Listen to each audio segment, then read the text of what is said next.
এবার শীতে চিড়িয়াখানার বিশেষ আকর্ষণ, খাঁচার ভিতরে থাকবে দর্শক, বাইরে পাখিরা। 100 মিটার সি থ্রু টানেল, চিড়িয়াখানার 150 বছরের ইতিহাসে এই প্রথমবার।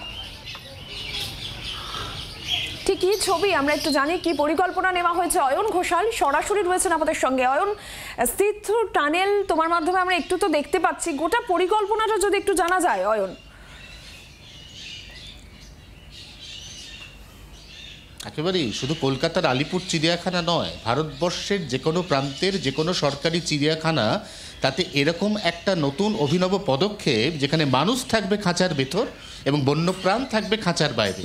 এইটা সেই সুদৃশ্য স্বচ্ছ কাঁচের টানেল, যার দৈর্ঘ্য কম বেশি 100 মিটার, এবং সেই টানেলের মধ্যে দিয়ে ঠিক যেরকমভাবে আমার ক্যামেরা বন্ধু তরুণ ক্যামেরাটি নিয়ে একটু একটু করে এগিয়ে চলেছে, দর্শকরাও একটু একটু করে এগিয়ে যাবেন, এবং দুপাশের যে ফাঁকা জায়গা, উন্মুক্ত যে জায়গা, সেখানে থাকবে বন্যপ্রাণ অর্থাৎ পক্ষীকুল। অপূর্ব সুন্দর কনসেপ্ট, যার মস্তিষ্ক প্রসূত তিনি আর কেউ নন, স্বয়ং আলিপুর চিড়িয়াখানার ডিরেক্টর শুভঙ্কর সেনগুপ্ত। শুভঙ্করবাবু, প্রথমেই জানতে চাইব যে একটা অভিনব পদক্ষেপ, এরকম একটা অভিনব ভাবনা, এটা নেওয়ার কথা কেন মনে হলো যে মানুষকে খাঁচার ভেতরে রাখবেন আর বন্যপ্রাণকে উন্মুক্ত করে দেবেন খাঁচার বাইরে? দেখুন, এটা আলিপুর চিড়িয়াখানার 150তম বছর। আলিপুর চিড়িয়াখানা আমাদের দেশের সবথেকে পুরনো চিড়িয়াখানা। চিড়িয়াখানার যে পুরনো কনসেপ্ট ছিল, যেখানে ছোট একটা জায়গার মধ্যে ক্র্যাম্পড এরিয়াতে জন্তু জানোয়ার থাকতো, দূর থেকে লোকেরা দেখতো, তো সেটাকে একটু আমরা অন্যরকম ভাবতে চেয়েছি, যে মানুষ এখন খাঁচার ভেতরে থেকে একটু অনুভব করুক যে কেমন লাগে খাঁচার বাইরে অন্য জন্তুকে দেখতে। সাধারণ মানুষ কবে প্রবেশ করতে পারবেন? খুব শিগগিরই। আমরা এক্স্যাক্ট ডেটটা এখনই বলতে পারছি না, কিন্তু আমাদের সব কিছুর তৈরি। আগামী হয়তো 10 দিনের মধ্যেই আমরা এটা দপ্তরের অনুমতি পেলে, হ্যাঁ, দপ্তরের অনুমতি পেলে, বন বিভাগের ছাড়পত্র পেলেই অপূর্ব সুন্দর যে এনক্লোজার, চিড়িয়াখানার ইতিহাসে প্রথম হিউম্যান এনক্লোজার, যার মধ্যে দিয়ে এই মুহূর্তে এগিয়ে চলেছে জি 24 ঘন্টার ক্যামেরা। বাতাসে শীতের পরশ, ভোরে এবং রাতে শীতের আমেজ, চিড়িয়াখানায় দর্শকদের ভিড় বাড়তে শুরু করেছে, এবং তাদেরকে আরও একটু বাড়তি আকর্ষণ দেওয়ার জন্য একেবারে প্রস্তুত 150তম বর্ষে আলিপুর চিড়িয়াখানা। নীলাঞ্জনা। অয়ন, 150তম বর্ষে এই অভিনব ভাবনা, সেটা তো আমরা তোমার মাধ্যমে দেখতেই পাচ্ছি। দর্শকেরাও নিশ্চয়ই খুব খুশি হবেন, কারণ আর কিছুদিনের মধ্যেই সেটা তাদের জন্য একেবারে, তারাও এবার এই সি থ্রু টানেলের মধ্যে দিয়ে যেতে পারবেন এবং একটা আলাদা অভিজ্ঞতা হবে, সেটা তো বোঝাই যাচ্ছে।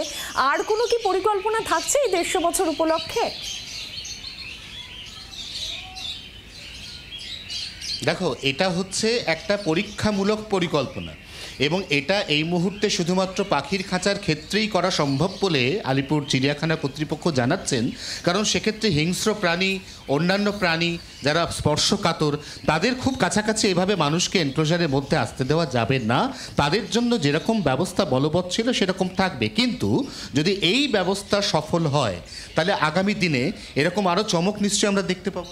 নিশ্চয়ই আমাদের মাথায় আছে, আমরা দেখি কিভাবে অন্য আরও কিছু করা যায়, সেটা আমরা চেষ্টা করব। আর এটা সম্পর্কে, এটার জনপ্রিয়তা সম্পর্কে কতটা আশাবাদী? কারণ আপনারা নিজেরাই বলছেন যে এই জায়গাটা কিন্তু আক্ষরিক অর্থেই গোটা চিড়িয়াখানার অন্যতম সেলফি জোন হতে চলেছে, মানুষের আকর্ষণের কেন্দ্রবিন্দু। কি মনে হয়?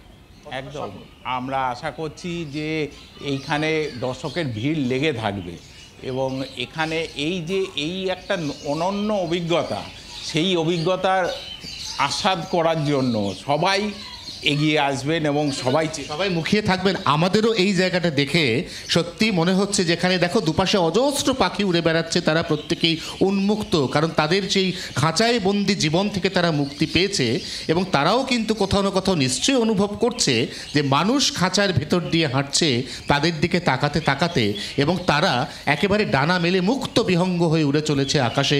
নিঃসন্দেহে আলিপুর চিড়িয়াখানায় এবারের শীতে এটা অন্যতম আকর্ষণের কেন্দ্রবিন্দু হতে চলেছে বলে মনে করছেন চিড়িয়াখানা কর্তৃপক্ষ। বাংলার আওয়াজ, বাঙালির আবেগ, জি 24 ঘন্টা।